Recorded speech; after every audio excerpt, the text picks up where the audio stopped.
Good evening, everyone. This is the Education Committee meeting. It is September 9th, and welcome back.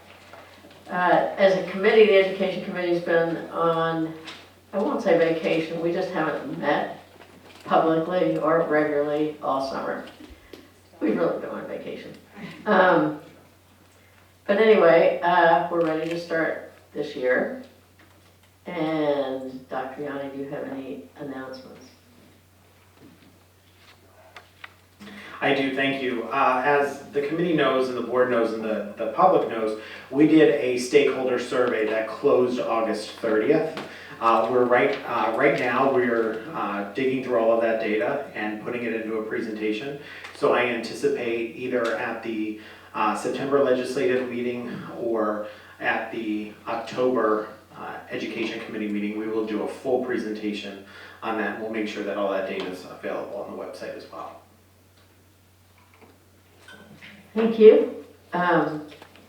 Since we did not have any meetings during the summer, we don't have any minutes.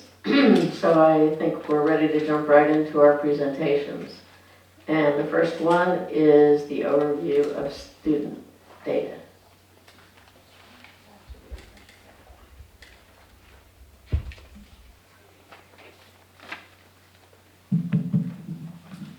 So thank you very much. Tonight's presentation on preliminary data is just that. It is our first look at this data. Right now, all we have from PDE is our raw achievement data. So tonight, we're not going to drill down and look at growth over time or subgroup data. That will come next month, provided that we have all of the metrics to be able to do that. That being said, I still think it's valuable to look at the data because some of our data is really telling in some areas where we've made some significant progress and where we still have some progress that we need to make. I put this slide, the caveat slide, in just because this presentation will be available on our website and will go out on social media tonight, as has been our practice.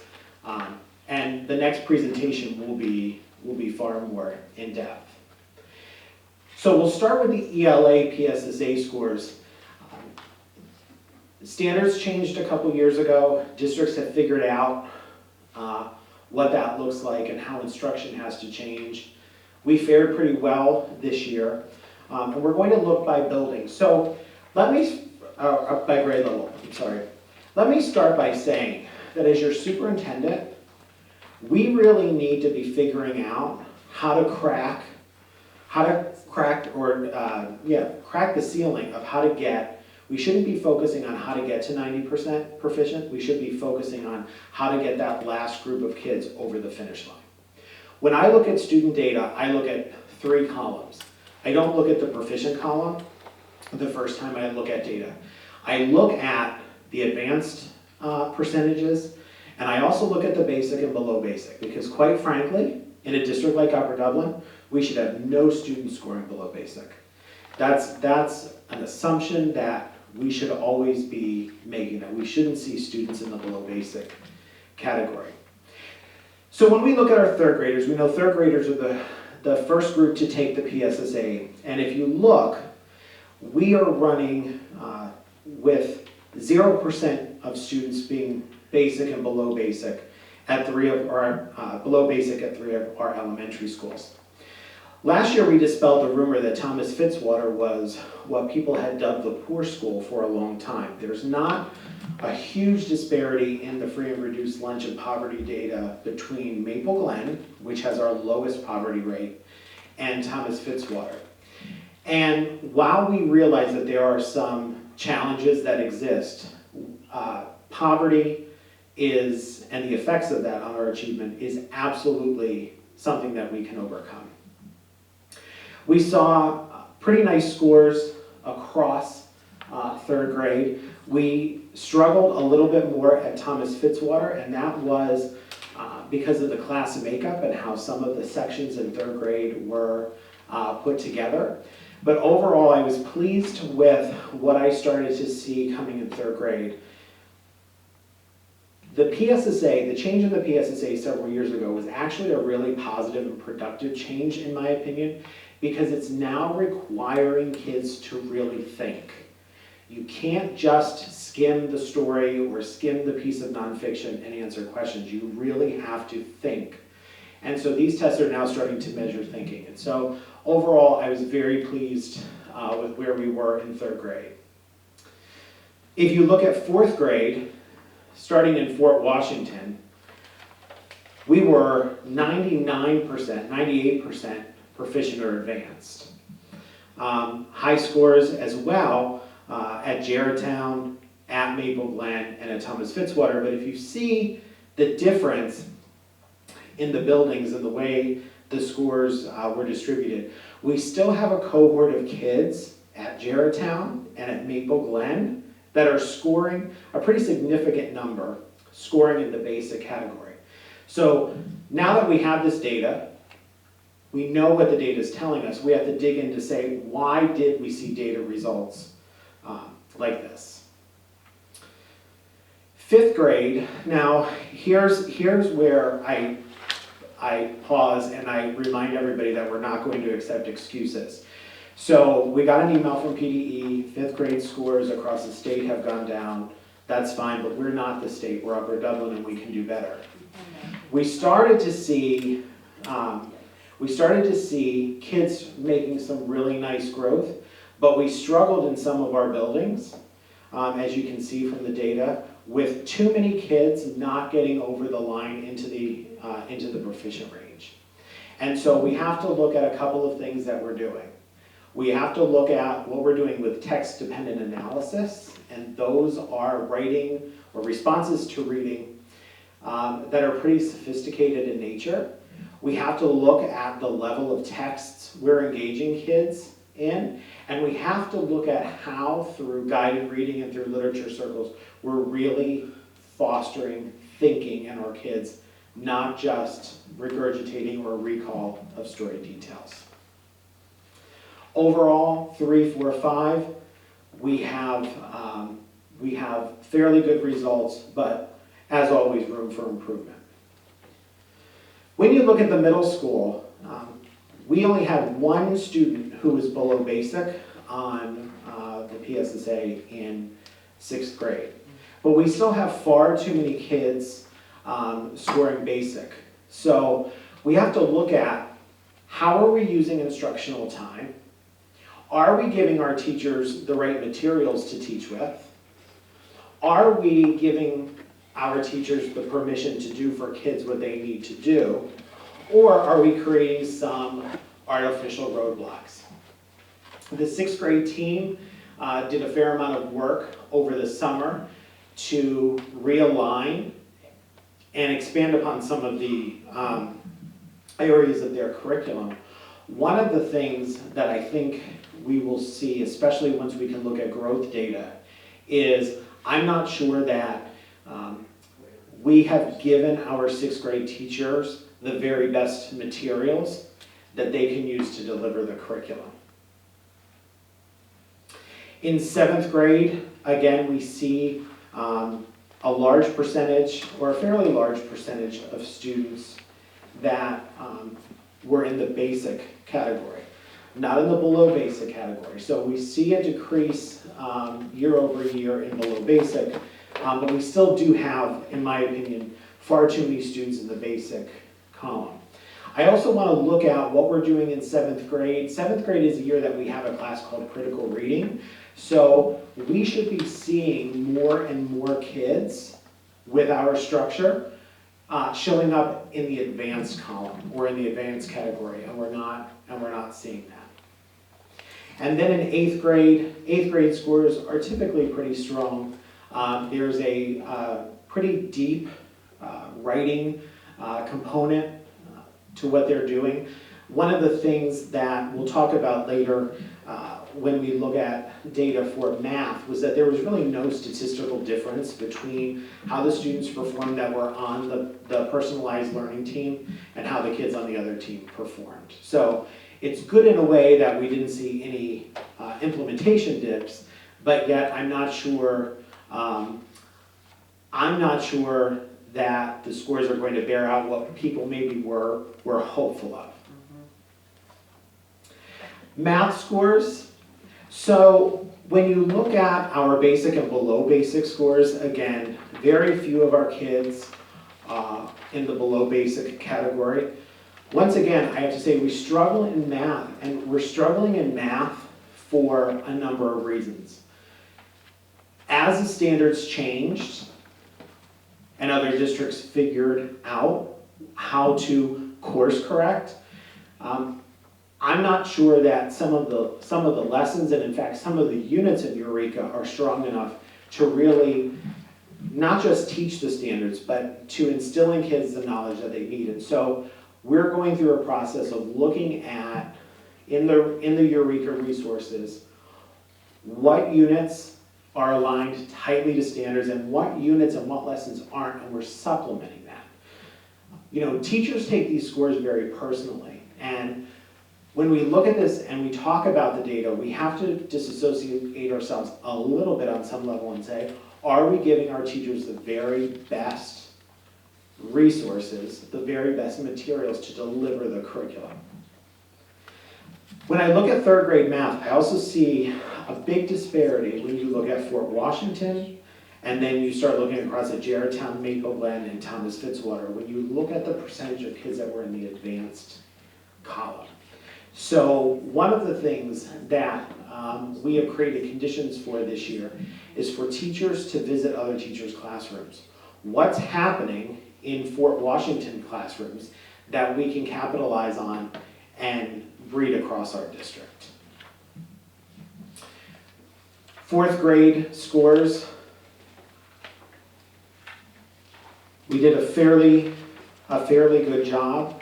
One of the glaring pieces of data that is presented here, when you look at Maple Glen Elementary struggled in fourth grade. And when you look at fourth grade over the last couple of years, we've seen a churn of staff through fourth grade. People being out on leave, new teachers coming and going. And so really, data has to be the backbone of everything we're doing and how we staff our classrooms and what supports we provide. Especially in the area of mathematics, for brand new teachers or teachers new to a grade level, it's very difficult in a math class to know if you're teaching deeply enough. It's a little easier in an English language arts classroom, but in a math classroom, it's often far more difficult. And so we have to make sure that we are supporting our teachers. Fifth grade, again, we see a more even distribution between the students who fall into the advanced category, and we see overall some decent scores, but once again, a lot of room for improvement. And so as we're now able to dig into the data, and we're actually able to dig down to what are the areas that our kids excelled in, and what areas did our kids not excel in, putting the right materials in teachers' hands will help them not only course correct from a data standpoint, but also make sure that our kids are really prepared and prepared well. Middle school math, we look at the transition from elementary to middle school. I will say right now, our teachers are working with the University of Delaware using a conceptual framework called illustrative mathematics. Several years ago when Common Core came in, the district adopted Carnegie. It was one of the few instructional programs on the market that was aligned to Common Core.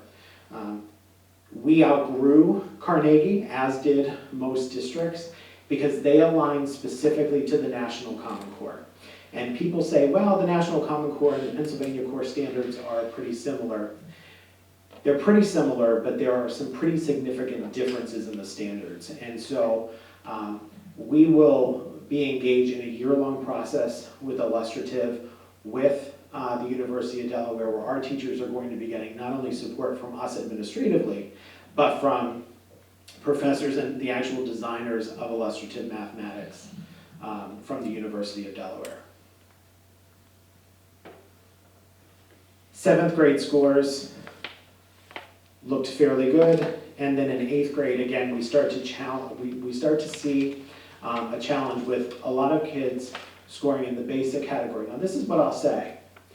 When we look at the 7th and 8th grade math scores, and we look at some of those kids that came up in the basic category, there are also students that took the Algebra 1 Keystone and were proficient or advanced. And it's truly because, and this is not making an excuse, I think you know me well enough by now, we don't make excuses. An algebra classroom is teaching along one set of standards, and the grade level mathematics standards are very different. And so this is where we're working with our legislators to help them understand that we shouldn't be double and in some cases triple testing our kids, right? It's not an effort to make our data look better, but if I've taken Algebra 1, which is more rigorous than 7th grade math or 8th grade math, then I should be able to say that I met my testing requirement by taking that Keystone. We fared really well in science. I've often been a critic of the 4th grade science test. I believe last year when I introduced the first look at the data, I said it wasn't really a science test, it was more of a reading test. That has changed slightly. Last year's test did ask more content-specific types of questions, but if kids can't access text and access the questions, they struggle on this assessment. We had 100% proficiency at Fort Washington with 80% of our kids in the advanced range. And we were in single digits in our other buildings for kids that were basic or below basic. So that doesn't mean everything's perfect with science, but it does mean that our kids are starting to develop those analytical skills that they need to think scientifically. Pretty positive results, 86%, and it feels a little weird to say 86% is a really good positive result, but when you think about the 8th grade science test, that assesses content from 5th grade, 6th grade, 7th grade, and 8th grade. So pleased with 86% proficient or advanced, but still some work to do for sure.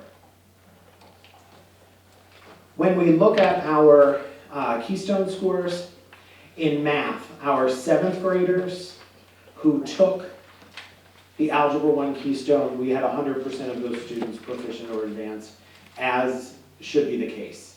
If a 7th grader is taking algebra, they're accelerated and they obviously have a propensity for mathematics. Our 8th graders, we had, let's see, Mr. Hoffman, 38 plus 46. An English person. We had about 16% of our kids not get over the line. When I looked at the data, there was a pretty equal distribution between kids that were on the ultraviolet team and kids that were on the other team. So there was no discernible difference between the two. It's not a dig or a knock against the personalized learning team at all. I think some of us were, including the math teacher on that team, a little nervous to see what scores were going to be like because it was so different. But there were really no discernible differences. And then we look at the high school's Keystone scores. So I'm going to start with the good news. And I'm going to start with the good news. The good news is the biology exam. The biology exam, Upper Dublin is consistently at the very top of the top quartile across the state for proficiency in biology. The biology assessment is really difficult. It's really difficult. There is an incredible amount of terminology that kids need to know and be able to apply, and there are a ton of critical thinking questions there. So I think we should be pretty proud of our biology scores. We struggled last year in our literature, on the literature exam. We only had 81% of our kids proficient or advanced. And so we'll start down the list of why that was. We'll hear, well, those classes were detract, or we'll hear, the bottom line is biology's been detract too, and biology is a really strong assessment. So we're working with Brina Vandergrift to make sure that, once again, we're putting the best quality materials in teachers' hands and giving teachers the permission that they need to do what they need to do for kids. 9th grade Algebra 1, in a word, it's terrible. And I'm not at all making commentary on teaching practices, and I'm sure that some people might think this is an excuse. These results will bear out about the same across the state. And what this is the result of is year after year putting kids in lower level classes. They get to high school and then all of a sudden they're faced with the Algebra 1 Keystone. We do have a plan in place that we'll talk about more when we go more in depth with our data presentation next month about how we're rectifying some of these problems. What's really frustrating when I look at data and I look at the cut scores, when you know kids are a question or two away, however, the sword cuts both ways because sometimes the proficiency levels aren't really high. So we shouldn't have trouble getting kids over the line. And with that, I will open it up to the board for questions. Thank you. The results, it's good to see preliminary results, and I have to say I really like the way the analysis is geared toward, let's figure out what's wrong and what we can do to improve it, and not, what's our overall number. Because having these be diagnostic and using them is really, in my mind, the key. So, is there any progress with the legislative agenda on Keystone PSSAs for 7th and 8th grade? It depends upon who you ask. So the Pennsylvania Department of Education spends millions and millions of dollars each year in a contract with DRC, Data Recognition Corp, that creates all of the assessments. And so as you can imagine, it's a business decision. If we no longer double test kids whenever they take the Algebra 1 Keystone, there will be a loss of revenue for that company. They have a lot of political entanglements. I think one of the things next month when we do our more comprehensive picture, the board has seen the very start of our what I'm calling the data or the district scorecard, where we're actually going to be able to pull out some deeper trends. And quite frankly, we have to honor all scores. But if I'm a kid and I'm taking a more rigorous algebra course, I'm going to put far more weight there. And so when we do that more comprehensive presentation, I think it'll become more clear, especially when you see the one-to-one match, how many kids were advanced or proficient on the Algebra 1 Keystone and couldn't get across the finish line on the PSSA.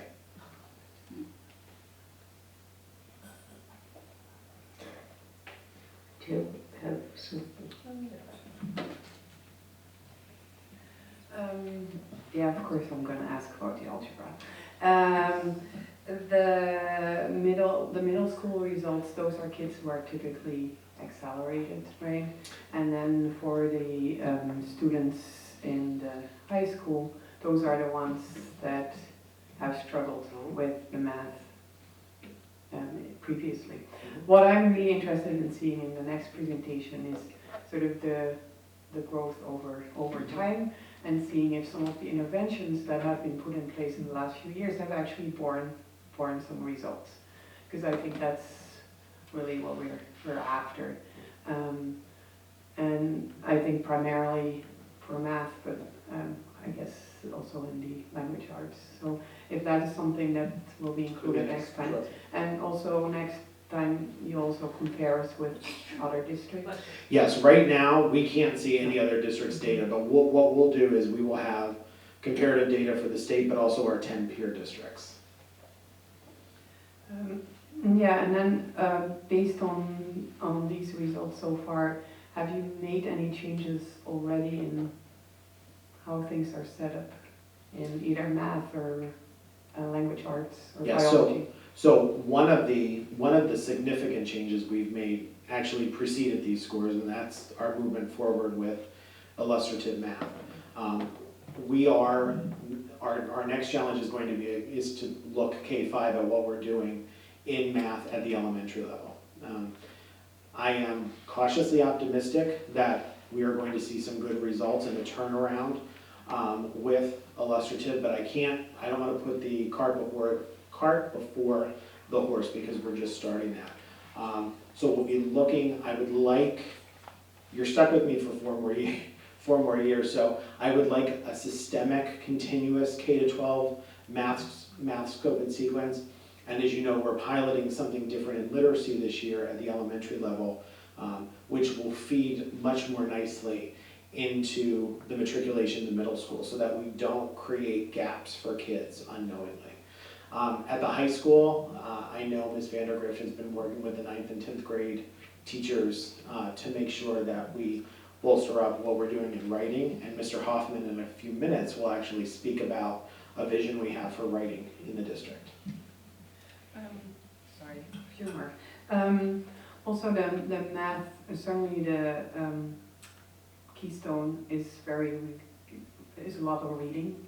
So have you looked at, or will you be looking at the reading ability or reading success of some of these students? Because if you cannot read the question very well, it's really hard to answer it correctly, even if you understand the math, but that translation can be challenging.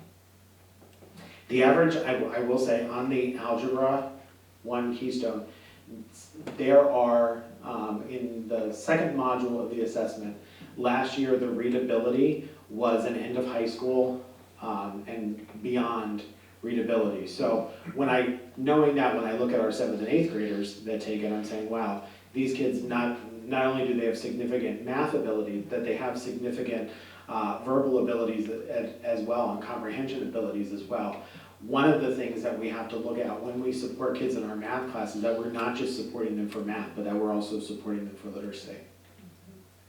And then the last question is, what are you doing to encourage or to make it possible for teachers to go and visit other classrooms, especially in other schools?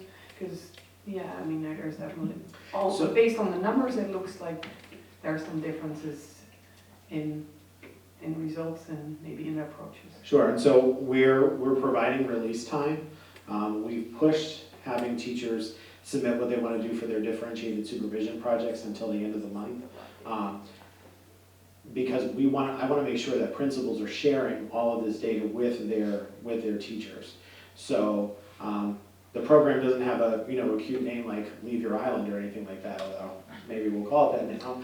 But we do have money in the budget to allow teachers to visit each other's classrooms, even if it's across buildings, to look and see what's happening. And in the past, we've also done, on professional development days, we've done collaboratives where teachers from a grade level get together. We'll look to probably continue that practice, but with a much more narrow focus. Instead of just getting together and saying, how is it going? Getting together and looking at a very specific standard or set of standards to ask how we are accomplishing that in their classrooms.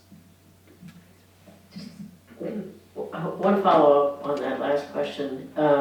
When the teachers go to visit other classrooms, is it their choice, or will you be saying, this is a good teacher to visit for this particular topic? We have and will continue to identify some teachers that have some extreme expertise in a certain area so that those visits are productive. So another follow-up was on, looking at changes over time. Will you do that as a cohort analysis? Yes, so what you'll see in the next presentation is we will back map every group of kids so that we can see their growth over time. I really do want to thank Dr. Kim Miner, for bringing Linkit to the district. One of our challenges before, we were using a product called Performance Tracker, and it was really laborious for teachers to pull data.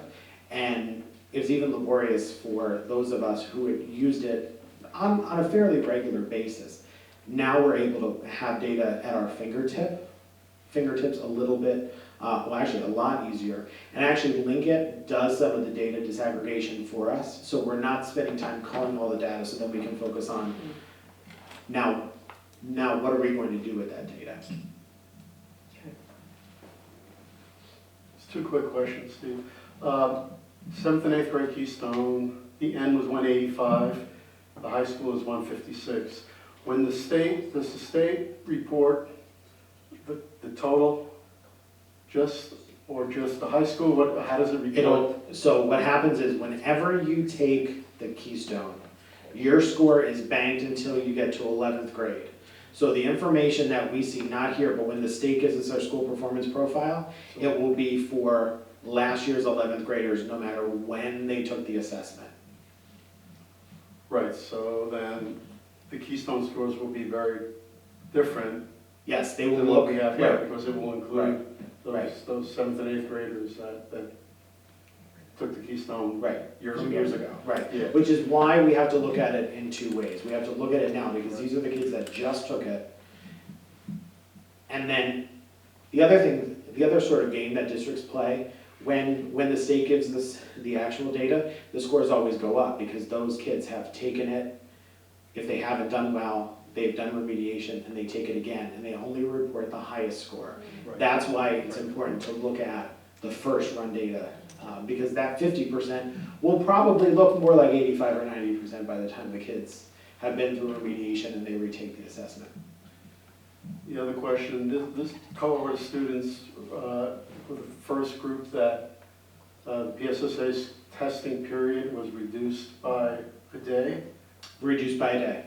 Okay, and did you notice any change? Okay, and then... They reduced it by a day, but added more questions on each of the days. Full test periods? Net neutral. Okay, and then this year, are they reducing it any more? Supposedly, we're waiting. I'll be with the Montgomery County Superintendents on Thursday. That's one of their agenda items.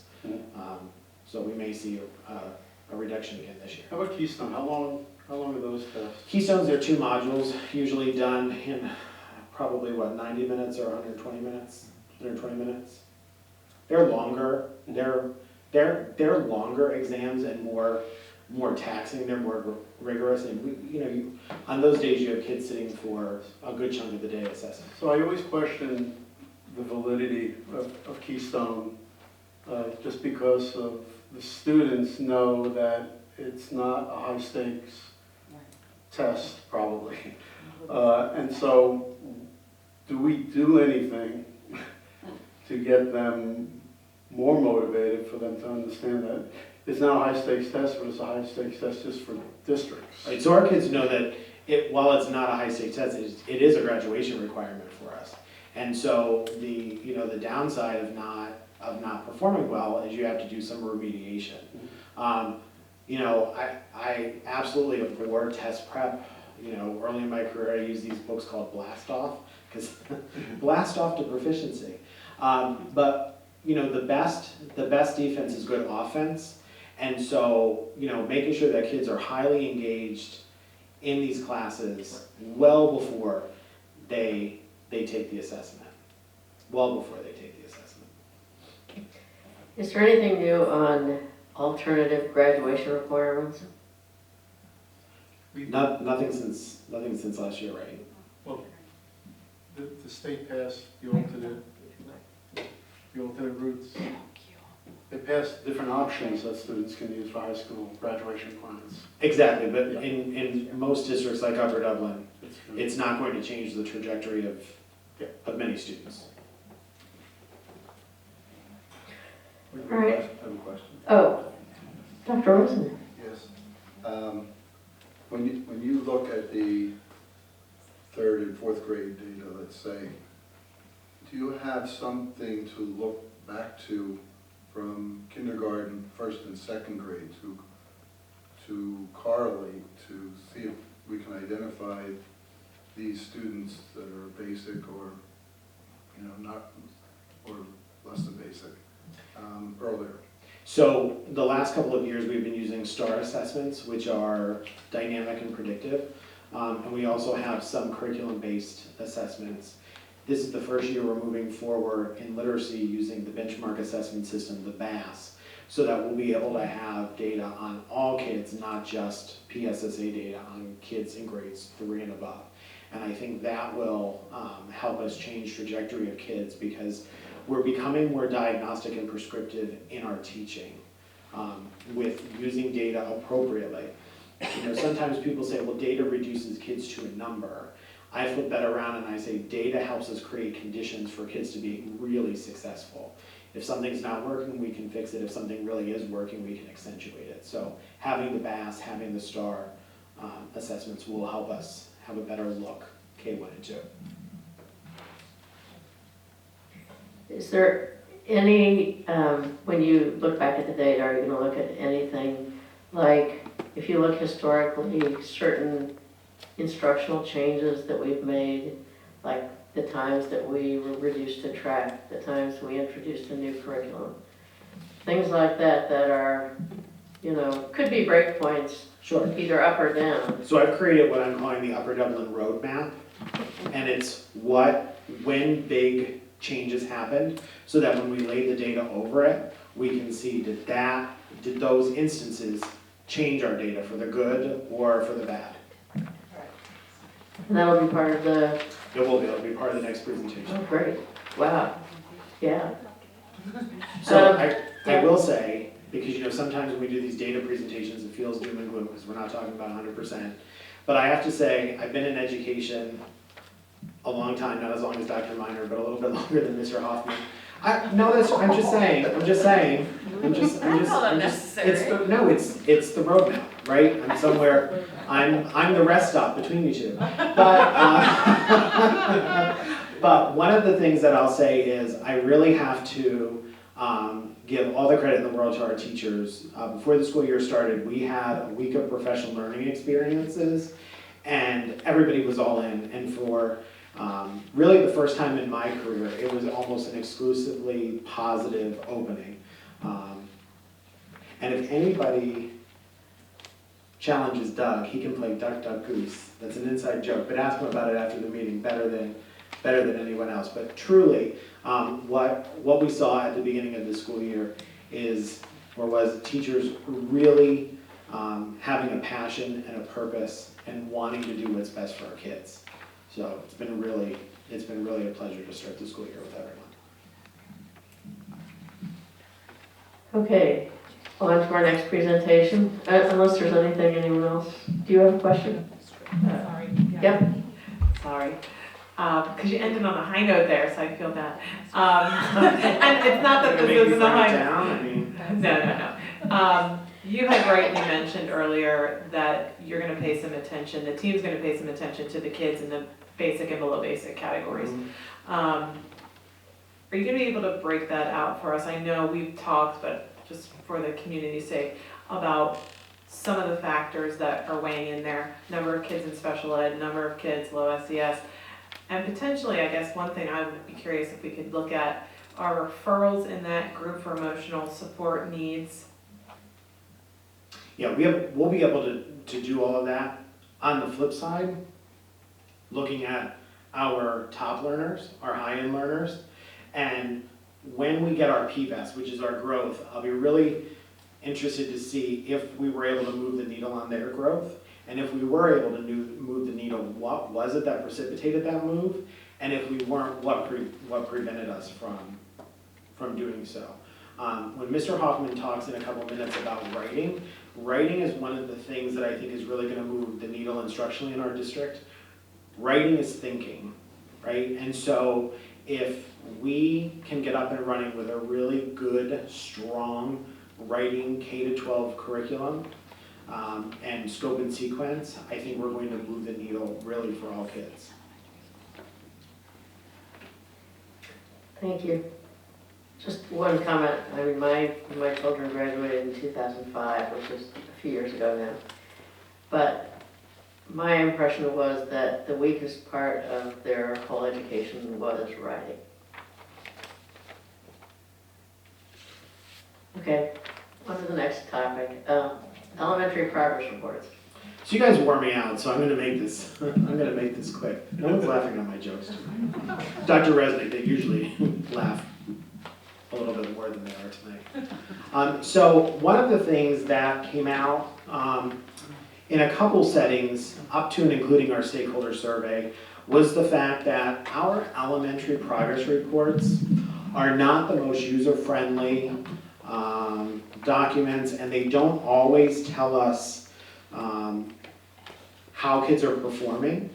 And we have kids and sometimes parents that go through and they total the number of 4s that their kids got, and they equate good grades and bad grades. So we've really taken a step back, and we worked with Tom Guskey out of the University of Kentucky, who is one of the premier researchers on standards-based grading, and particularly what that looks like at the elementary level. So we asked ourselves, how do we streamline our progress reports? Because a progress report is not a child's whole story. It's simply the start of a conversation between teachers and parents and guardians. So how can we streamline it and make it super easy for parents to understand, and also make the progress report not something that teachers stress out about as well? What we did, every grade level had its own progress report, and so there wasn't a lot of clarity and coherence between grade levels. So we now have a kindergarten progress report, a primary grades progress report, grades 1 and 2, and an intermediate progress report, grades 3, 4, and 5. The reason we're calling them progress reports and not report cards, and the reason we're not talking about grades, is because one of the primary purposes of elementary education is to work on skill development, to create a really strong foundation for what kids are going to do in middle school and beyond. We really took a look at not only the academic sections of the report card, but also at the behaviors. Some of the learning to learn behaviors, some of the hallmarks of good learning were really vague and ambiguous, and so we brought some clarity around that. And then we looked at a scale. And because the report card is not the child's whole story, it's just the conversation starter, we looked at a simplified scale of 3, 2, 1, or not assessed, with 3 meaning consistently meets expectations, 2 meaning making progress towards those expectations, and a 1 making limited progress towards expectations. And so someone will say, well, where's the 4? Well, the 4 meant exceeds expectations. Well, in true standards-based grading, once you meet the expectation then changes. And so when you look at an elementary report card that's full of 4s, while it might make the child feel good, and in some cases make the parent feel really good, it's really not indicative of what the child is doing. It actually means that the work is not rigorous and challenging enough. So we're developing this idea of when we consistently meet expectations, we now make the expectations more rigorous. We push kids out of their comfort zone, we stretch them, and we make them look at things in different ways. All of that said, of course, as we make some large changes, as we go through this year, we'll be asking for feedback. So we'll be asking feedback from teachers, we'll be asking feedback from parents and guardians, and I also, because I think that we owe it to our kids, ask our 5th graders what they feel about their progress reports. So I'm going to pull up just for a quick view, and we'll make sure that this is all public as well. When you look at our progress report, down the left-hand side are all the things that we're assessing. What parents and guardians will see, and I have it hidden yet because, to be honest with you, I made a spelling error that Ms. Evans found this morning. I didn't want that out online, so I put a picture over it because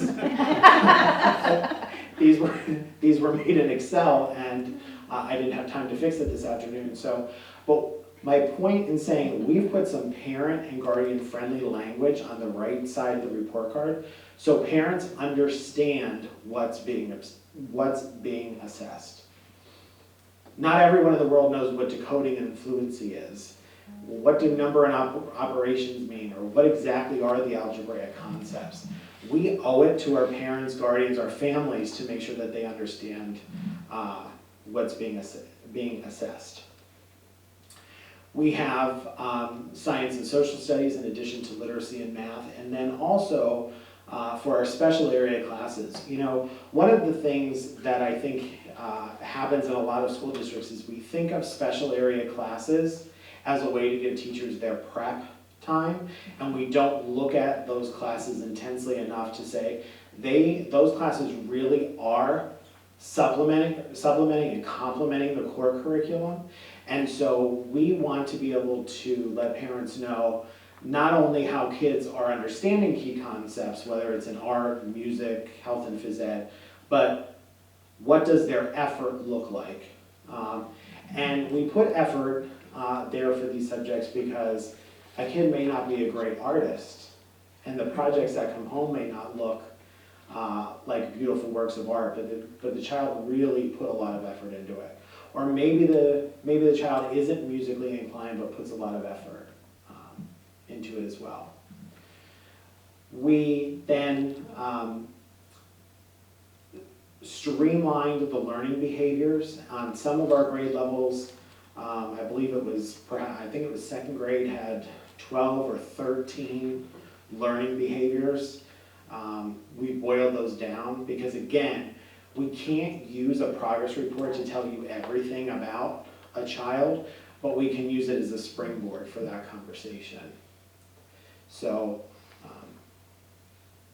I am hopeful that as we move through this year, more than hopeful, that as we move through this year, through the progress reports and through our conferences with parents, that we'll be able to help instill in parents a better idea of how their children are performing. Comments or questions?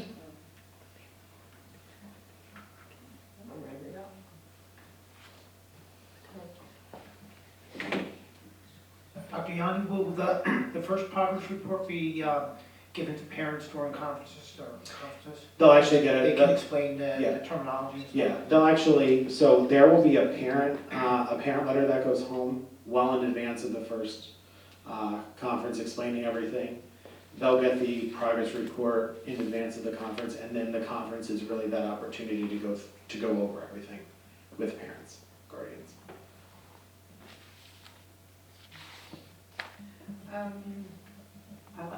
I like this setup very much. One of the things I'm curious about, the learning behaviors, is that observed as in the classroom, or like for example completes assignments? Is that completed in the classroom, or is that assignments that are taken home, maybe done with, outside? It'll be a blend of both of those things, and those, we have rubrics for teachers that they'll be working through. And again, it's that start of that conversation. And then the other question I had, do the students at any level see examples of, say, a one-type assignment, a two-type assignment, or a three-type assignment, just so that they understand, or is that something that you leave out for middle or high school? No, so that's actually a great question. One of the things that we have to always do is build metacognition in kids. So we have to help kids understand what the expectations are and what really good performance looks like. And so through modeling, and as we're redefining areas of the curriculum and we're refining instructional practices, particularly at the elementary level, not only are we having kids reflect on their learning, but we're also showing them products of really good quality work and having those conversations with kids about what makes that really good quality work. where we're not just scribbling something down and turning it in and, you know, saying, okay, I'm done with that assignment, but really being more thoughtful about what it takes to really produce a good product.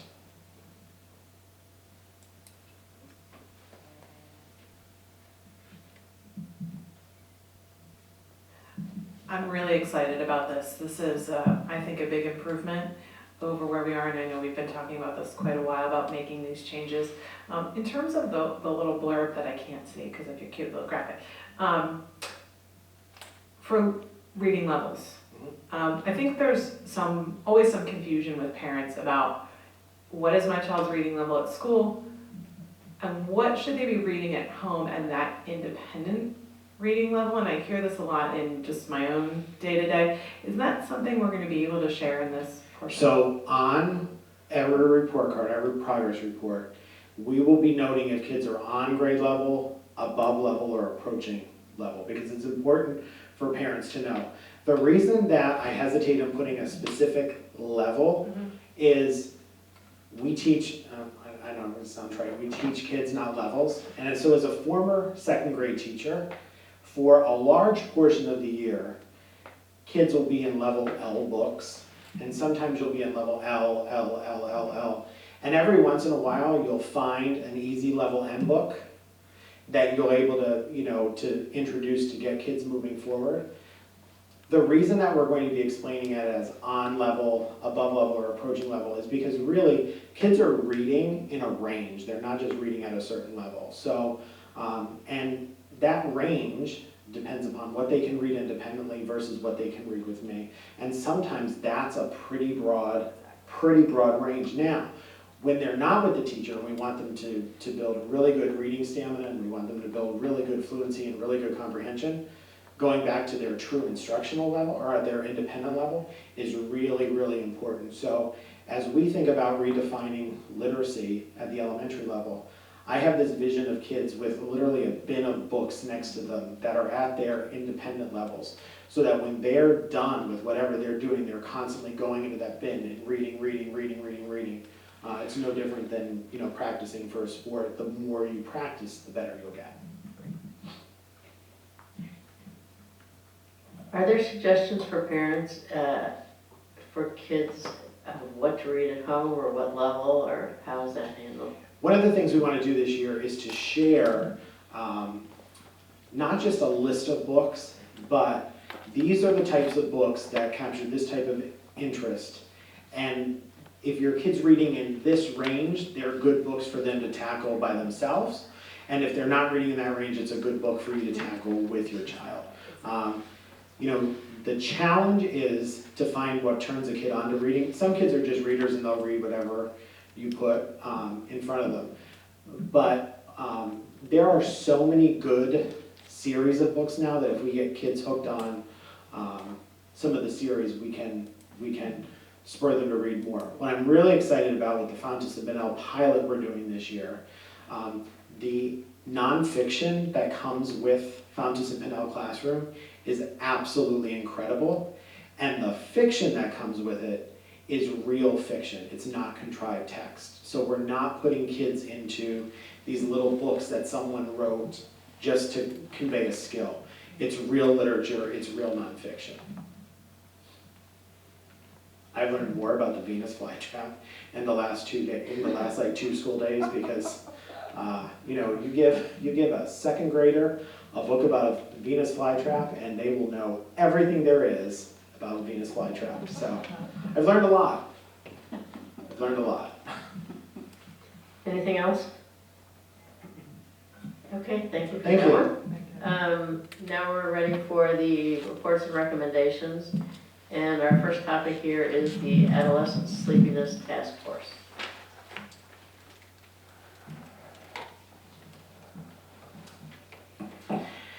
There will be an e-notification that goes out early next week soliciting volunteers to serve on a task force that's going to look at the issue of adolescent sleepiness.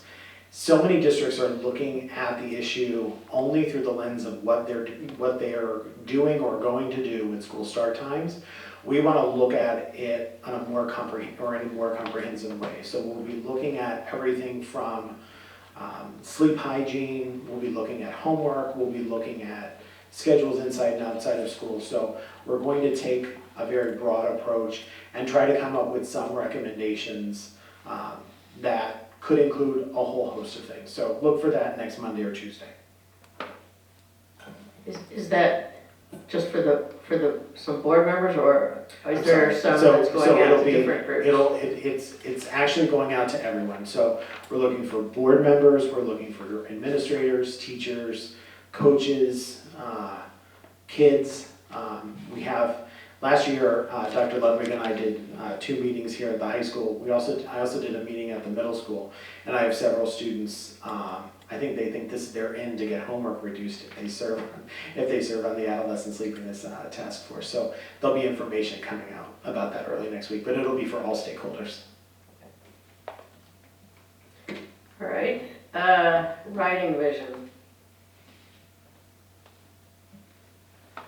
All right, so just want to give a little bit of information about kind of where we are. The next 2 items, writing vision and curriculum review cycle, are 2 of the main goal areas for teaching, learning, and leadership department this year. So to talk a little bit about the writing vision, really we're going to be looking at student fluency, productivity, writing quality, and use of writing process across multiple content areas, trying to develop a K-12 writing framework. So right now that doesn't exist at all, a K-12 writing framework. What we're looking at are, we'll be getting together curriculum supervisors, elementary and secondary supervisors, and select K-12 teachers to develop this framework this year, with ideally full implementation of the K-12 writing framework next school year. Basically what we'll be looking for is some sort of a progression chart that will help us determine when a skill has been introduced and when the proficiency is expected on that level. Similar to what Dr. Yanni was referencing with the old 3-2-1 or the 4, where did the 4 go? Many K-12 frameworks and progression charts often have the mastery level, eliminating that mastery idea and reaching proficiency and continuing to expand that proficiency with new skill over a K-12 framework is what we're looking to do. Obviously, once a student has met proficiency, there needs to be some review, and that's a best practice for teachers, is that we don't end instruction once they've learned it, but that we continue to review and continue to enrich from there. I'll leave it there and take some questions. So one of the things I've always thought was good in terms of learning to write, and I think with some of the technology tools we have, this is possible. It's also a matter of instructor time. But I don't know if you're working more at the macro level, like sequencing, or at a little bit more micro level, like what I'm going to ask is about when students write, getting feedback and rewriting it. Because I think that's really helpful when it can be done. And I mean, that's the kind of thing that over time, teachers have said, we just don't have time to do something like that. Yes, so ongoing and integrated would be the 2 words that I would continue to use throughout the professional learning experience at the beginning of the school year. Those are the words that we use. That I'm not looking to, as a result of developing a K-12 framework, I'm not looking to develop a writing course. Those are skills that we need to be using across the curriculum in multiple forms every day in every class and getting feedback on that. The important thing is to realize when we look at writing as a form of thinking, of a form of processing, as a form of communicating, if we practice that across all areas, we know what a student can and does know and does not know, and we can provide the immediate feedback for that. Part of that will be getting the right teachers around the table to have that conversation where it's a passion, because that is an area for some people that they go, don't look at what I wrote. But I think that will help us to provide that across the curriculum. So another thing that I've worried about in terms of writing is, as we've talked about differentiation and personalization. We talk about, letting students choose how they're going to express their ideas. So the one thing I've worried about is if you can put on a skit or make a cute PowerPoint or a dramatization, I still think everybody needs to learn to write. So I'm just wondering how those things all play out. That's a good statement, and I agree with you, Jen. So it comes back to what is it that we need to learn? And so to me, if you're really looking to assert a position, you might be able to assert a position, which is a writing skill as well. You might be able to assert a position in the form of writing, in the form of a skit, in the form of a presentation or a slide. But ultimately being able to communicate that. One of the things that I'm proud of working this summer with the 6th grade English teachers that Steve had mentioned were in the summer, was really getting them to understand that even when students are creating a video, a movie, a commercial, the importance of mapping that out, of writing out what they're expected to do and to be able to assess that. Sometimes students are going to present and have to put a big graphic over it because they didn't edit. Is that a good one or a bad one? I'm not sure. It sounds like I got the biggest laugh of the night. So, Do you get marked down if you do that? all right, well, that's a wrap, everybody. At the end of the day, if we can develop a K-12 framework that is very specific to the skill that we're trying to attempt to communicate, if the skill is about the use of a comma, then obviously we need to see that in writing, right? So I think depending on the skill and depending on what we're asking students to demonstrate to us, I think there needs to be flexibility there. But at the end of the day, we all need to write to communicate. I'm just really curious about the adjustments or any sort of standards that you would include for students who have maybe challenges in writing, either physical or otherwise. Will there be standards or will there be modifications or different expectations? How is that going to be? So I've been working, early conversations about the writing framework have been with, from a K-5 perspective, which is now Meredith Penner, which I think could help us address that in a really clear way. I'm not a big proponent of buzzwords in education, but universal design for learning, when you look at creating curriculum around that idea and good teaching around that concept, you're making learning that is accessible and effective for all students. And I think when we start to take that framework, we're not trying to say that this is a good text for some, it's a good skill for all. And so we reach that.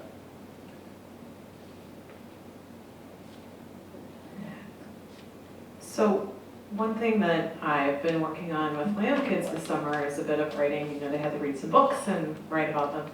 A couple things that we came across. First of all, I asked one, send me an email. I want to see how you'd send me an email, what it would look like. And that was prompted because I got an email from a grad student of mine that was, it was abysmal. I can't even tell you what's in it. I don't want her to know. It was her that I'm talking about at a meeting.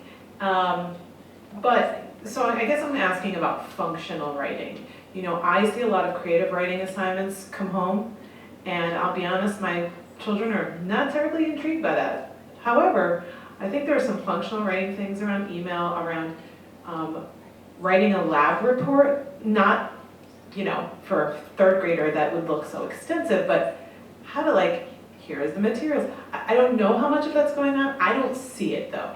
So maybe that's part of the disconnect. So I think sometimes we don't see it. But I also think putting out is getting people around the table and saying what is it that we believe the writing experiences and skills that are necessary to communicate around the table and getting that framework together.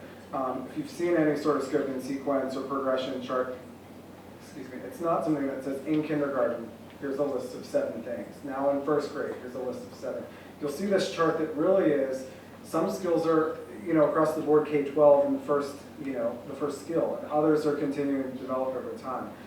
One of the things with integrating these ideas though is that if you communicate via an email in a business correspondence to a superior, to a colleague, to a boss, to an employee, it shifts kids' thinking, and it's ways for teachers to maybe go, you know what, I need to do an exit ticket today. Maybe sending that to me in an email would be a different form than I've typically accepted. So one of the goals then in getting a progression chart down would then be for teachers to embed or integrate that through a scope and sequence of their courses. So where can we do this in a 6th grade English class? Here's a way that it can certainly become part of our norm if that's a skill we're looking for proficiency in 6th grade. Then maybe they decide as a 6th grade team that each month they're going to shift the audience or they're going to shift the mode.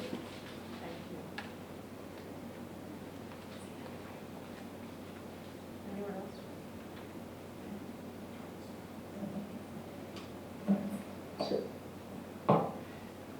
To the point about personalization, I think we have to be really careful when we talk about personalized learning, because personalized learning does not negate the standards.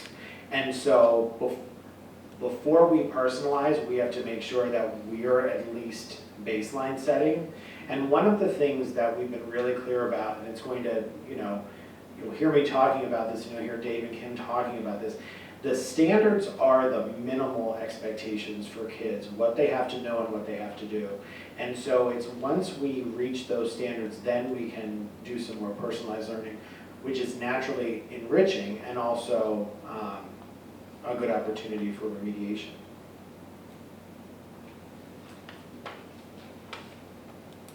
How well does the Keystone or PSSA measure and evaluate writing? Or does it attempt that? It's more focused on reading. Reading and comprehension. Yes. On the free responses, there is a communication, a writing for purpose, but even in those cases, they're looking for words and phrases to show an understanding rather than actual good writing. It's so much more difficult to measure and evaluate somebody's writing skills and various rubrics that you would need and all. With reference to that, and with reference to Dr. Yanni's presentation earlier with the data, that Dr. Meyer, Meredith Penner, Brina, and myself will be going to 3 trainings this year, I believe, looking at TDAs so that we can bring back some intensive training to that. So I know that Dr. Meyer's done a lot of work with that over the past few years and has seen good success. So we're looking forward to bringing that. I think it'll be really valuable to this conversation. Okay, thank you. I think that covers this topic. Do you want to move on to the next topic of curriculum review cycle? Sure. So School Board Policy 105 is about curriculum development. It's basically stating that curriculum shall be evaluated, adapted, and developed on a continuing basis in accordance with a plan for curriculum improvement. That plan doesn't exist really right now in a firm, clear way. And so most districts have some sort of a curriculum review cycle. Dr. Yanni has asked all administrators in the district, as we developed our goals this year, to create a collaborative goal in our department. For the teaching, learning, and leadership department, that goal is to develop the 5-year curriculum review cycle. So what we'll be doing is creating a cycle for all courses of study K-12 to keep instruction current, effective, and high quality. Through that 5-year cycle, we'll be reviewing research, our performance, the Upper Dublin Roadmap, national, international trends, best practices in teaching. We'll be looking at student achievement, identifying areas that need study, and determining a plan of action for moving forward. One of the other non-instructional but instructional pieces to this puzzle as well, and the benefit of a curriculum cycle, is that it does allow for us to control the budget a little bit better so that we're not needing in an emergency situation to adopt many materials all in 1 year, or to try to take on several pilots at one time. This gives us a chance to kind of space that out a little bit, to also make sure that we're providing a professional learning to interface any new implementation that we may look to use. So basically a 5-year cycle. Year 1 As I rolled out with the teachers, the way I like to look at information and data is here's what, so what, now what. So the year one is the here's what. Look at the review, the research. What do we have right now, and is it serving our needs? What information do we have to tell us either area there? Year 2 and 3 is the so what. Year 2, we would be looking at actually revising and developing some of our current curriculum. So rather than throwing, and you'll like this piece, rather than throwing out program X to look for a better program, really where did program X or curriculum X start to stumble? It's an interesting place to stumble. Start to stumble on us, and how can we go back to doing what we were doing when we were being successful in that system there, and see if just some simple revisions and development would help there. Year 3, we would look at actual writing and initiating some of the changes that we spent time together writing. Year 4 and year 5 would be the now what. Year 4, we would look at implementing that newly written initiated curriculum and elaborating where necessary over the course of our time together. And year 5 would be the ultimate evaluation or the continuation, the continuous improvement phase, rather. So really it's that cyclical pattern of us to evaluate the resources, providing the best resources for our teachers, and making sure that we're doing it strategically and allowing things time to stick, and allowing the professional learning to be more of a, rather than PD being a one-time shot or having the barn filled with lots of curriculum development over the summer, we should be revising and initiating over the course of the year and allowing teachers that time and making sure that our resources are better spent providing them the resources that they need. I have a question. So I understand what you mean by 5-year cycle. What about the adaptations that you find you need in between, like along the way? How does that also fit in with this cycle? Yep, so each year of, I would hope, and I think that we've set the tone this year that, if something doesn't work at 9 o'clock, you don't have to do that again at 10 o'clock. You should adjust and change immediately there. Obviously, at the end of year 1, that research phase, that's really when we're getting in that system. But each of the other phases has years rather, has a revision, initiation, or evaluation phase going on during that time. So we're constantly adjusting what we do. But by spreading out, the actual review of courses, so we might look at, and I want to talk, I've worked in systems that have said it's an English year. I've worked in systems that say it's 8th grade English year. So I really want to be careful of not putting specifics out there before the team gets together and determines what's best for Upper Dublin. But I think we've got to chunk it in a way that at any given time, we're really focusing our attention on one specific department. When you think of a K-5 example there, they're not trying to then roll out an F&P pilot and a new math curriculum at the same time. That's toxic for kids, that's toxic for parents, and it's toxic for teachers. So that's another benefit of a 5-year.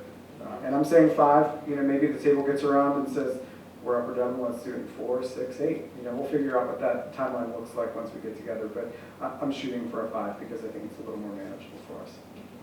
So also, this seems like a good progression in nice calm times, but during maybe the last time I've been on the board, especially when standards changed radically, how do you handle something like that? Okay, all of a sudden the PSSAs have a whole new something, or we went to Common Core standards, or PA core standards, or the Science Next Gen standards.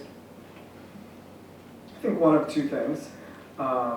Education sometimes has a big pendulum swinging, and so we need to make sure that we're not just changing it this year because of a climate that we're in or a specific person who's directing standards. Obviously, if we adopt a science curriculum that we're proud of this year and something major happens next year, we need to adjust. And so with any cycle, I think you have to be ready to adjust. There are also some times that financially we may not be able in a year to take a big jump in a new online resource, text resource software program. I think the benefit here is that we've got a lot of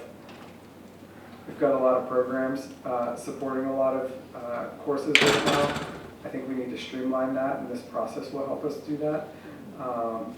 And then I think at the end of the day, we've got to make priorities. So if it's a tough year, the benefit of a 5-year cycle is that you're really forcing teachers around the table to have really critical conversations, prioritizing conversations of, we don't need a new $100,000 program, we need a new, I don't know, insert database or resource in our hands, or we need 10 more minutes in our schedule than we have right now. We can adjust that ongoing rather than waiting for that 5-year. Questions from others? If I could just offer one thing. So, when we talk about the standards changing, I think Upper Dublin fell victim to the same thing that New Hope Silbury fell to, and that most of the Chester, Bucks, and Montgomery County school districts fell to. There was this threat of standards changing, but districts had been so high performing, everyone sort of said, well, we'll work on that later, we'll work on that later, we'll work on that later. And then all of a sudden those standards came to bear and we weren't ready. And so now we're sort of just in that spot where we're finding our balance. So I think, our Secretary of Education at the state level, Pedro Rivera, has been very clear in how they're going to roll out some systemic changes, and that'll help us build that into our cycle.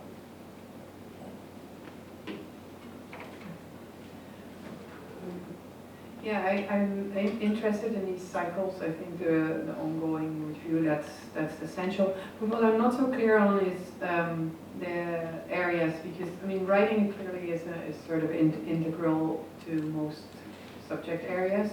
But and I like the fact that it goes into many areas. Are we then looking at English, math, social studies? Is that sort of each of the, which are the areas that you are looking to? K-12, all content areas. K-12, all content areas. Now, we'll decide as a team, does that mean year 1, K-12 English? Or does that mean year 1, English 8, 3rd grade math, and French? I've worked in districts that have either of those options. We need to look at our needs, look at where we've been from the roadmap, do a real needs assessment based on what we have, what has not had the most immediate attention. I know that I think just as in last year, we've, made sure that all of the curriculums were under UBD developed and that they have all of that there. But really, short of just that process, what has the most need, and we'll prioritize that. So again, I've worked in districts that it's been purely by the department, and others it's been kind of a hodgepodge, but it's a scan of K-12 every year. Yeah, I would like to see if that's at all possible, that it's not sort of too much divided in silos. Because I think as our society a lot of things become more integrated, and if we're looking at just English sort of as a separate silo compared to math or social studies, then I think we have the risk of missing something. So I'm not sure how that would fit into this cycle, but if there's some way to. And I agree with you. And Dr. Meyer and I've had several conversations where, if we're looking at needs in elementary on a social studies or a science kind of idea, we're not looking to adopt any sort of curriculum. We're looking to integrate those ideas within what we're doing. It doesn't make sense to say 9 o'clock to 10 o'clock. Now we're stopping that thinking and we're going to shift brains to a new kind of content. And secondary, unfortunately, that's the way that a chunk of time works. But we certainly want to work to integrate that further, and I do think that that's the value in looking at many different grades and departments at a time. I just want to make the observation too that years ago, we did have a curriculum review cycle. It was a 3-year cycle, and somehow we lost the way, and we stopped doing that, and it was a concern that many of us had, that you really need to have a formal curriculum review process. I know at Eastern, we have a 3-year cycle. We look at every program every 3 years. And the first question is, different here, but the first question is, should we continue the program? Should we continue? And some of those answers were no. And we slept, for example, landscaping, and we had that. It was determined that we should not continue the landscaping program. But I think it just makes you, it's just necessary and much wiser to do a formal curriculum review process. It's still not clear to me why you're thinking about a 5-year. It just seems like it's very long. But I think as we talk about it, I think it'll make more sense to me as to why you decide to do a 5-year rather than a 3 or 4. I thought we used to have a 7-year. We did. The curriculum cycle in the past was 7 years. And I think what happened was, and what happened in a lot of districts, because all the standards changed at once, people stopped looking at curriculum and they looked solely at programs. And we've had to change our terminology with administrators and staff to, people say, well, the Eureka curriculum or the ReadyGen curriculum. Neither one of those things are curriculum. They're resources to deliver the curriculum. And so I think, especially because we have to dig out in some areas, and I'm not saying that in a negative way, but we have to dig out, especially in a couple areas, having the ability to really thoughtfully plan for major purchases or onboarding something new is important. And I think as we bring something in, we have to get rid of something. So as the team was rebuilt over the summer and we looked at, for example, just elementary applications that we have kids use, there's a ton of redundancy. And so we have to look and say, okay, what's working, what's not working? And it's the analogy of weeding a garden. If we're really going to grow kids, we can't bifurcate them and have all of these systems running at one time. I really liked a couple of things. First of all, I kind of lean toward a bit of a lengthier process just because there's been a lot of feedback sort of on the soccer fields and the baseball fields about the pressures of so much change all at once. So I guess what I'm hoping we can come out of this with is something similar to what Dr. Yanni described in the roadmap of, okay, here's almost a visual timeline of here are these breakpoints. Could we get a visual of all the curriculum and what's running in what cycle? And so we can visually I just think sometimes it's hard to imagine or see all the moving parts at once. And we hear these great ideas, let's do Fontes and Bells, are great. But we don't have, or at least I don't have, I will take responsibility, a good sense of what's happening in all those departmental areas and so forth. So I guess it's more of a request than a comment if we can. I think that would help. And that's been a request of ours as well. Because we're learning as we try to look at, as Dr. Young said, we've got to make sure teachers have what they need in their hands to do what's best for kids every second of every day. And we're learning as we ask those questions, and I think having some new faces has helped, some new questions being asked. And when you discover, PTOs helped with this at this school and not at this school and in this classroom and that classroom, there's stuff going on all over the place. And so we really got to step back out, and I think that's a piece there when we're looking at, across, that's the question that's in my brain as Steve was presenting, is what did the teachers have in those classrooms that these, teachers may have needed as well. And so that's where we're stepping out, Amy, and I have to agree with you.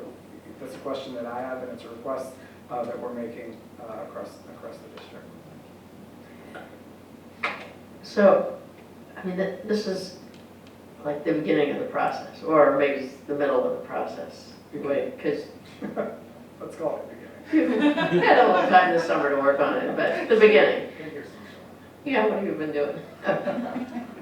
Asking a lot of questions and finding a lot of answers. Do you have at least a rough timetable for when you hope to have something that you could bring back and present as, here's what we decided, and here's the progression going forward, at least until you change it again? Yes. By the end of September, curriculum supervisors in elementary and secondary supervisors will be meeting to discuss what framework we're looking to based on the priorities that we have for this process. So, you know, we've kind of shifted our thinking when the group of education ed leaders met. We initially were saying, well, let's look at what some other districts are doing and try to figure out which one we like. We shifted that thinking to what is it that we would want to know and learn through a curriculum review cycle. And so now we're going to meet at the end of the month to determine what that is. So I'd say probably by October, I'd be able to give you a good template, show with you kind of our initial thinking, and give you a timeline for that. Right. Thank you. Thank you. So I assume we don't need anything to go on the legislative agenda from these first three items. Okay. So then the next three will be things that will go on the legislative agenda. Do you want to say anything about the social studies textbooks? Yes, so two of the textbooks, Case Studies in Comparative Politics and The World in the 20th Century. These were for two new 12th grade courses that began last year. Through the course of last year, they used a variety of sample copies of textbooks, and the teachers were kind of seeing which one was going to meet the needs of Upper Dublin students at all levels. And the social studies teachers decided on those two texts for those two courses.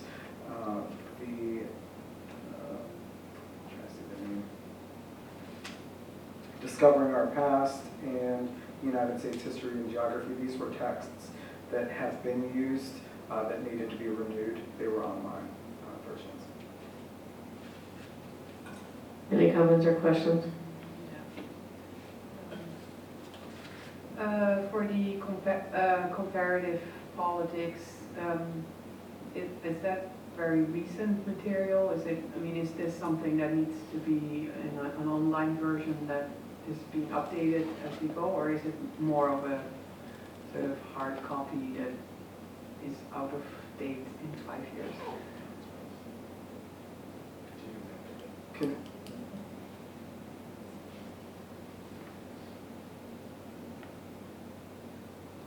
Anything else? Otherwise, we will move that forward to the legislative meeting.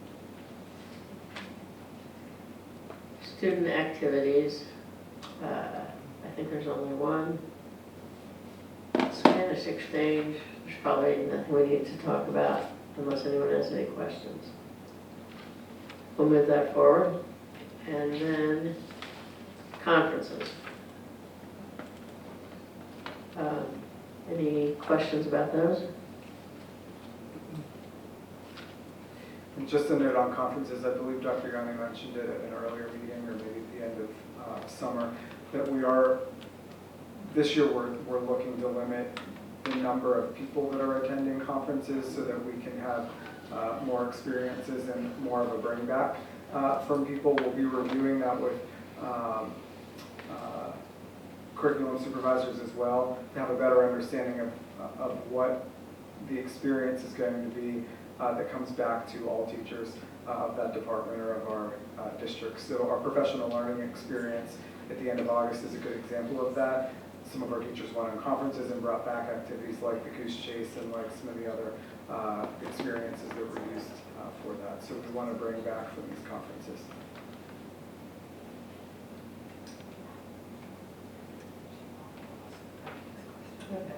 So it looks like Dr. Rabinowitz is going for free. Is that because of your status? Yeah. Mm-hmm. Pennsylvania School Board's pays for my expenses.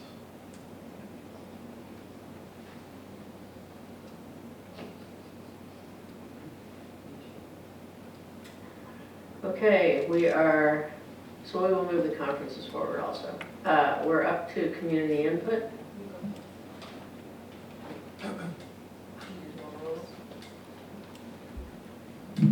Jenny Patel Ambler. Well, I just have to say, this was the most refreshing education meeting I think I've attended in 5 years. It was amazing. Thank you so much. Having boots on the ground, but not being an expert in the field, it is just amazing. I literally must have something ringing in my ear because I actually wrote notes during the week of things I wanted to bring up today, like curriculum changes, and when are we going to know, and when are people going to present them to us, and when we talk about them, and when they're going to be revised. Specifically, this instant was that Scarlet Letter apparently is no longer in the honors class for English in 9th grade, which we found out this week, which is the one book I actually bought. And I know 2 years ago, Every Soul's Star had moved from ELA in 6th grade, then it moved to science in 6th grade, and then it was eliminated altogether after the PTO at Sandy Run had bought 250 copies of it. And also the planetarium. I'd love to know, I think there's a whole curriculum around the planetarium, but I think maybe a lot of the people in the community may or may not know all that's involved in all the visits, and that would be a helpful thing. And the health curriculum was my other note, because vaping is a hot topic right now, and people and parents are concerned whether, to what extent it's being taught in schools, and if we have adapted to those changes like you talked about. Art was funny. I laughed hysterically when you brought up whether kids think the Keystone's high stakes. Literally on my way over here with my daughter in the car who took them last year, she's a little nervous about the results, so she's not the strongest math person. And she's like, well, it doesn't matter anyway. I said, yeah, it matters, because it makes our school look better if you do better, so she may be retaking them. Anyway, so she doesn't realize that, which I will let her know right away when we get home. I also want to say that the opening meeting, I know teachers talked about it. Jen and I were obviously in the building a lot at Sandy Run specifically for the week before school, and you could feel the difference. You absolutely, it just, everything was brighter, shinier, and it wasn't the new mods. It was just a feeling, and it's just so hard to articulate or notice it, but you could, and I thank you for that, because I think it made a huge difference. Whatever you did that week with everybody, everyone seemed to love it, and we could feel it. And the writing, I just wanted to ask a question about the writing, because I felt like I just had someone who just finished 8th grade, and I felt like he did have to write. That was almost entirely, maybe I misunderstood the curriculum, the 8th grade curriculum for them, because I feel like he had to write poetry, which he was none too pleased about. So I felt like that was, and we got a book at the end of the year. Dr. Parkin pulled together all the writings through the years, and it was on different areas of writing. So I just was curious if that is true, or maybe I didn't know something. That's it. Oh, I'm wondering, the EAC, we haven't really heard about that, and I don't know if this is the place to do it. Do we know what the topics are that they will be researching this year? And, oh, I know, the other quick thing. Oh my God, I have a whole minute. Okay. It's interesting, the 5th grade at Flex, the scores went so great, and I have to say that 5th grade class was very big from kindergarten on. It had 24 kids in kindergarten at least, or maybe 25 in some of them, and it remained that large throughout the 6 years at Fort Washington, and yet they had the lowest scores, which was, for Fort Washington, they did pretty well on all the other things, and that was their lowest one, and I just think that's an interesting information. That's all. Thanks. Jen Cousins, Fort Washington, actually had a son in that 5th grade class, and it was big, and sometimes with push-ins, it could be 26 kids, 27, depending at moments, dipping in and out throughout the day. All right, just one question I had about the writing. Can we make an effort at the younger grades to have students, especially in elementary, write actually on paper and have assignments on paper? I know, and my 8th grader is going to kill me, but you know, she's a great reader, she's a great student, but her grammar and her spelling is terrible because she's got the Chromebook and it's on autocorrect, and things get highlighted and changed, and you know, when she texts me, I make her correct her grammar best I can, or I won't respond.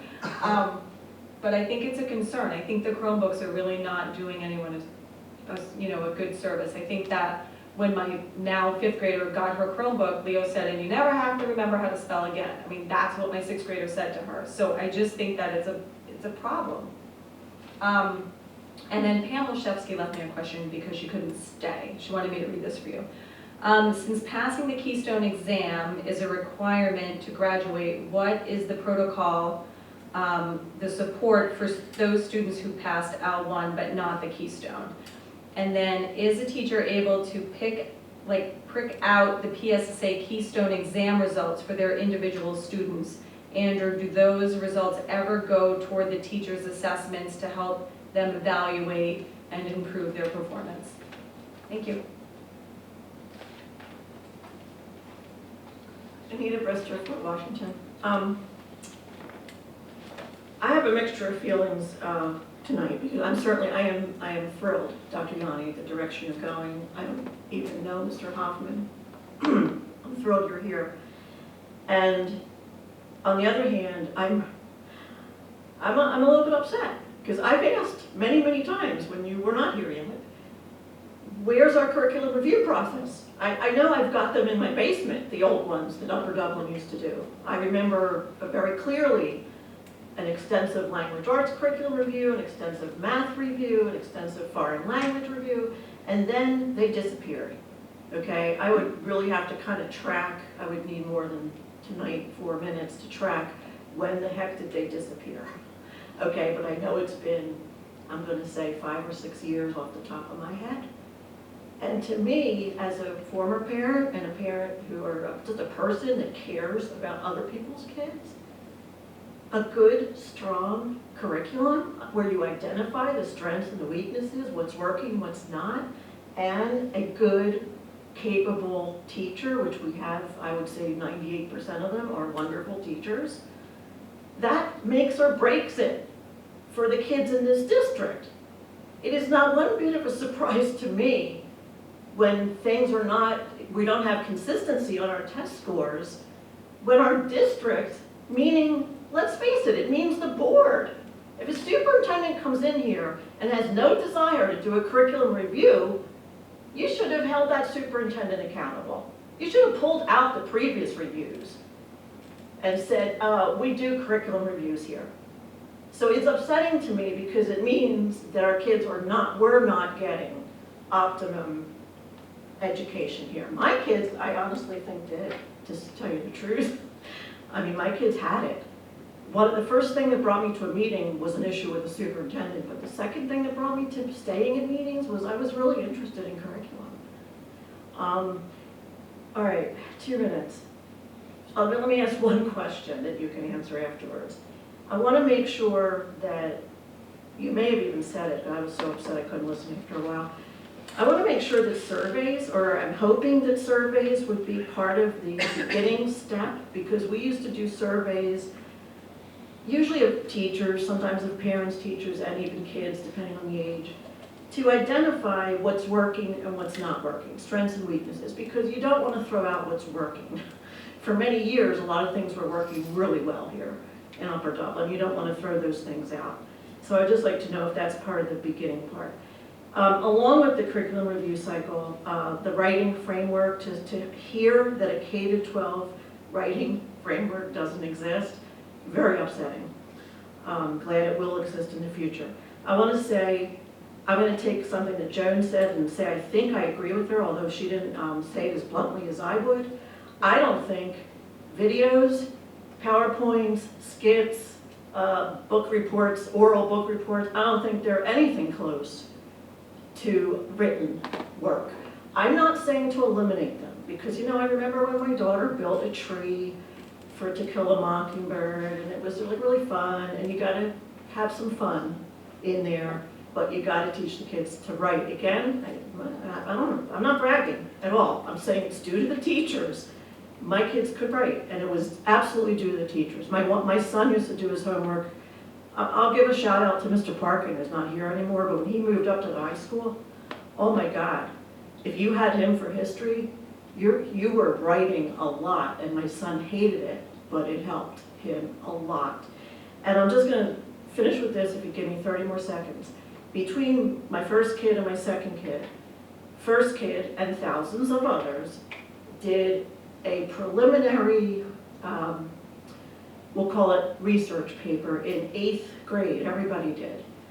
And it had a lot of, the teachers really helped the kids with steps. And the whole point was, because the next step in the curriculum was 9th grade, where it was a more serious research paper.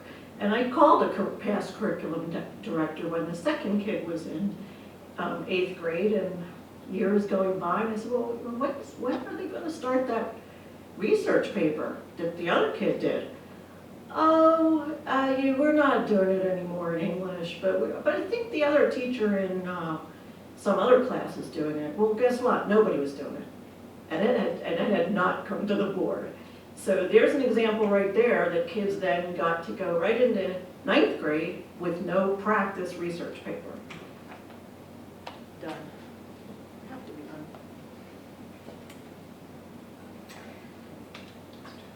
Okay, who would like, Dr. Yanni, would you like to address any of these comments, questions?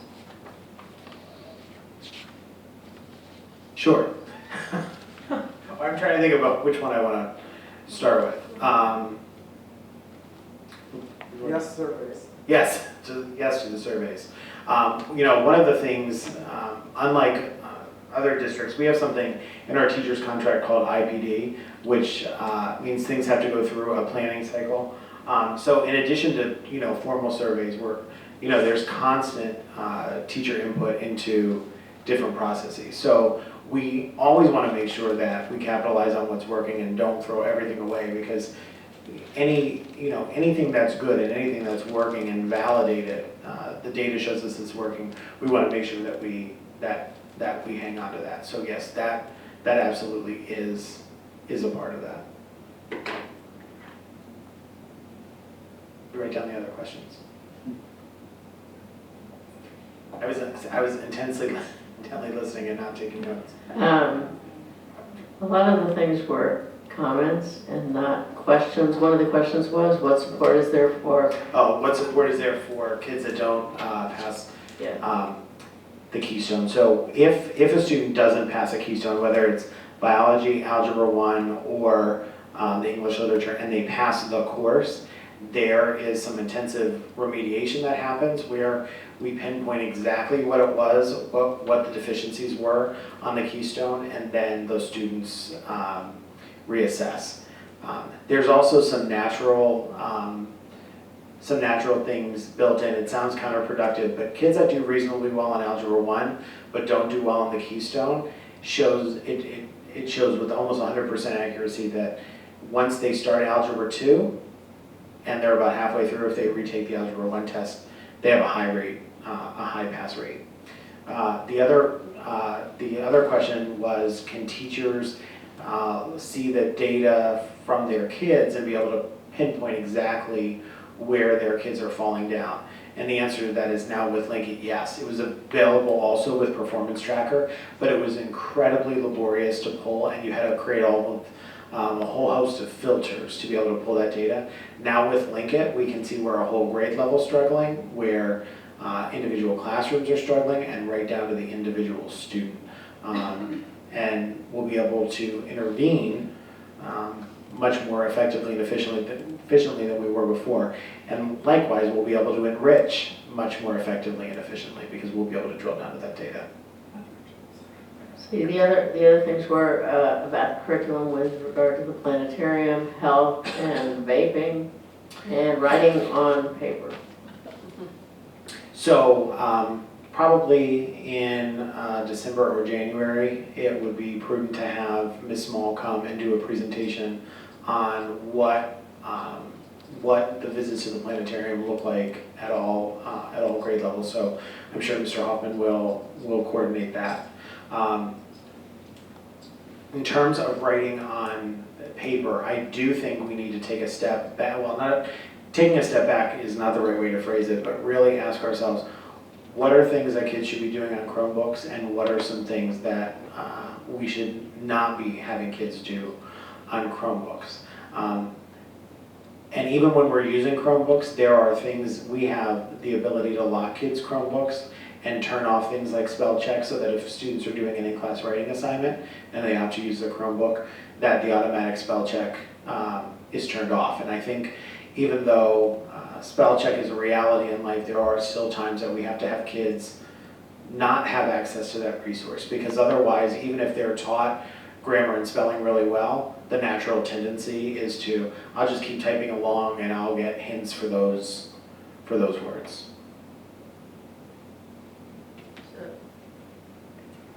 Do you have the list of EAC topics for this year? Oh, do you want to? Oh, yeah, I mean, the EAC had a meeting last week, and there the new topics were listed. I think there were about 12 or 15 topics, and they're in the process of picking about 4 or 5 for this coming year. So by October, their October meeting, they'll pick their topics. So more on that next month. And may I also make a comment about curriculum review? Because from one of the comments, I got the impression that people think there wasn't anything going on in curriculum review, but there definitely has been curriculum review going on. Maybe you want to talk more about that? I'll say that there was curriculum going on, curriculum review. I did mention that, all of the curriculum had been backwards planned over the last few years. I think the clarification that I would make would be twofold. One, that it be a systematic curriculum review, which I don't think that it's necessarily been a systematic review, where we've allowed the curriculum time to adapt, adjust, and change in our teaching practices and support around that. The other thing that I really want to take some time to do well would also be to communicate that curriculum, our curriculum and our curriculum changes. I think Ms. Evans, Brooke Evans, and I have begun to look at the webpage to see if what is listed on the webpage for each department is actually accurate to courses. I know that we have several new courses in the last year or two that are not reflected on that webpage. So curriculum supervisors are really busy at work at helping us to compile all that information and make sure that what we are sharing is up to date and accurate. Yeah, and I think the other piece is that as we have more data and make more data available and at our fingertips, that is going to inform much of what is going on. And I think that is going to be a big part of what you're proposing.